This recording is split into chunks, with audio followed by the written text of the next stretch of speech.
సృష్టి కేసులో దర్యాప్తును పోలీసులు వేగవంతం చేశారు. కేసులో A3, A6 నిందితులను పోలీసులు కస్టడీకి తీసుకున్నారు. A3 కళ్యాణి, A6 ధనశ్రీ, సంతోషులను గాంధీ ఆసుపత్రిలో మెడికల్ టెస్టులకు తీసుకువెళ్లారు. అనంతరం వారిని PS కు తరలించి విచారించనున్నారు. గోపాలపురం పోలీసులు ఇప్పటికే పోలీసుల కస్టడీలో ఉన్న అమృత ఉండగా ఆమెతో పాటు కళ్యాణి, సంతోషులను ప్రశ్నించనున్నారు. ఎంతమంది పిల్లలను తీసుకువచ్చారు అనే అంశంపై కూడా ఆరా తీస్తున్నట్లుగా తెలుస్తోంది.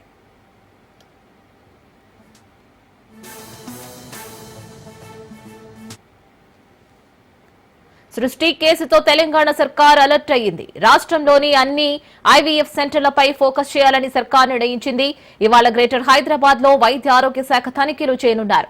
3 రోజుల పాటు 35 బృందాలతో స్పెషల్ డ్రైవ్ నిర్వహించనున్నారు. గ్రేటర్ తర్వాత జిల్లాలోని IVF సెంటర్లలో సోదాలు చేయనున్నారు. తెలంగాణలో మొత్తం 381 IVF సెంటర్లు ఉండగా గ్రేటర్ హైదరాబాద్ లో 157 IVF సెంటర్లు ఉన్నాయి. 29 అంశాలతో కూడిన లిస్టును వైద్య ఆరోగ్య శాఖ రెడీ చేసుకుంది.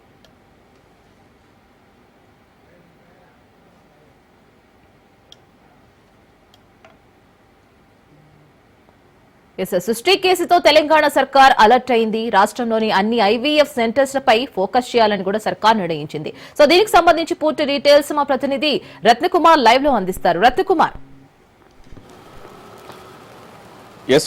హైదరాబాద్ మహానగర వ్యాప్తంగా ఇప్పుడు యొక్క ఏదైతే ఇటు సృష్టి టెస్ట్ బేబీ సెంటర్ ఇన్సిడెంట్ తర్వాత ఒకసారిగా అధికార యంత్రాంగం అప్రమత్తమైంది. హైదరాబాద్ సిటీలో ఉన్నటువంటి IVF సెంటర్లన్నింటిలో కూడా ప్రజెంట్ వైద్య శాఖ అధికారులు తనిఖీలు నిర్వహించారు. ముఖ్యంగా ఎక్కడెక్కడైతే అవినీతికి పాల్పడుతున్నారో వీటన్నిటి మీద కూడా సోదాలు నిర్వహించడం జరుగుతుంది. పలు టీమ్స్ని ఫామ్ చేసి రాష్ట్ర వ్యాప్తంగా దాదాపు ఎక్కడెక్కడైతే IVF సెంటర్లు అనేవి ఉన్నాయో వాటన్నిటి మీద కూడా రైడ్స్ చేసి సరైనటువంటి నియమ నిబంధనలను పాటిస్తున్నారా లేదనేది కూడా ప్రస్తుతం తెలుసుకున్నటువంటి పనుల్లో వైద్య శాఖ అధికారులు ఉన్నారు. అందులో భాగంగానే హైదరాబాద్లో మొత్తం 157 IVF సెంటర్లు ఉన్నాయి. అలాగే తెలంగాణ రాష్ట్ర వ్యాప్తంగా 381 IVF సెంటర్లు ఉన్నట్లు ఐడెంటిఫై చేసిన తర్వాత 30 టీంలు యొక్క 381 సెంటర్లలో కూడా తనిఖీలు నిర్వహిస్తున్నాయి. 3 రోజుల పాటు యొక్క తనిఖీలు కొనసాగే అవకాశం ఉంది. ఇవాటి నుంచి రేపు ఎల్లుండి 3 రోజుల పాటు తనిఖీలు చేస్తారు. ఒకవేళ ఎవరైనా నిబంధనలను లోబడకుండా మోసాలకు పాల్పడుతూ అక్రమాలకు పాల్పడుతున్నటువంటి IVF సెంటర్లు ఏవైతే ఉంటాయో వాటన్నిటి మీద కూడా కఠిన చర్యలు తీసుకున్నటువంటి అవకాశాలు ఈ యొక్క రైట్స్లో తేటతెల్లమైనటువంటి అవకాశాలు ఉంటాయి. ఇదిలా ఉంటే ఇప్పటికే వైద్య శాఖ అధికారులకు ఇప్పుడు రాష్ట్ర వైద్యారోగ్య శాఖ మంత్రి దామోదర్ రాజనరసింహ కొన్ని కీలక సూచనలు చేశారు. ఖచ్చితంగా ఒక కమిటీని ఫామ్ చేసి గత కొన్ని రోజుల్లోనే ఎక్కడెక్కడైతే అక్రమాలకు పాల్పడుతున్నటువంటి సెంటర్లు ఉంటాయో వాటి యొక్క లిస్టును కూడా రెడీ చేయాలంటూ కూడా చెప్పడం జరిగింది. ఇప్పుడు వైద్య శాఖ అధికారులతో కలిసి ఒక కమిటీని ఫామ్ చేయాలి.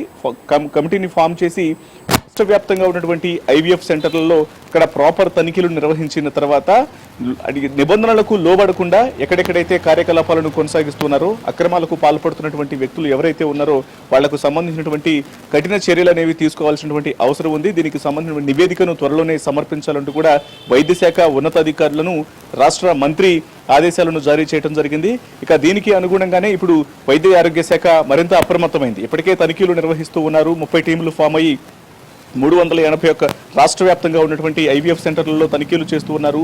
ల్యాబ్స్ దగ్గర నుంచి చేసేటువంటి పరీక్షలు, అందుబాటులో ఉన్నటువంటి డాక్టర్లు ప్రతి ఒక్కటి కూడా నిబంధనలకు లోబడి ఉందా లేదనేది కూడా ప్రస్తుతం ఈ యొక్క టీమ్స్ అనేవి ఆరా తీస్తూ ఉన్నాయి. ఇక ఈ క్రమంలోనే ఒకవైపున వైద్య ఆరోగ్య శాఖ అధికారులు ఈ రకమైనటువంటి తనిఖీలు చేస్తుంటే రాష్ట్ర వైద్యారోగ్య శాఖ మంత్రి ఇచ్చినటువంటి ఆదేశాలతో ఇప్పుడు మరింత అప్రమత్తమైనటువంటి అవకాశం ఉంటుంది.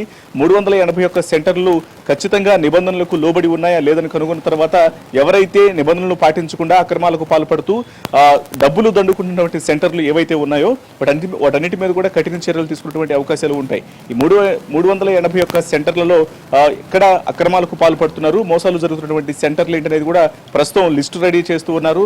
తర్వాత వీరి యొక్క లైసెన్స్లను ఒకవేళ నిబంధనలకు లోబడపోతే మాత్రం ఖచ్చితంగా లైసెన్స్లను రద్దు చేసి వారి మీద కఠిన చర్యలు తీసుకున్నటువంటి అవకాశాలు ఉంటాయి. అండ్ అలాగే కస్టడీలో ఉన్న నమ్రత అండ్ ఇంకొంతమంది సంతోషులు ఎవరైతే ఇంకా బయట చెకప్ చేసుకున్నారు. ఎలాంటి ఆధారాలు ఏమన్నా సేకరించారు? ఎలాంటి ప్రస్తుతం వారి యొక్క కస్టడీ విచారణ అనేది కొనసాగుతోంది.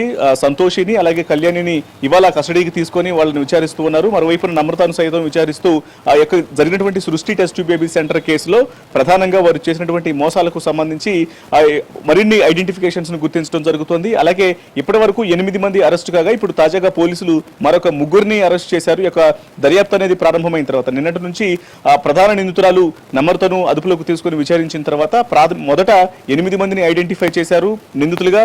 తర్వాత మరొక 3 మొత్తం 11 మందిని ఇప్పుడు గుర్తించడం జరిగింది ఈ కేసులో. Right Ratna, thank you for the update.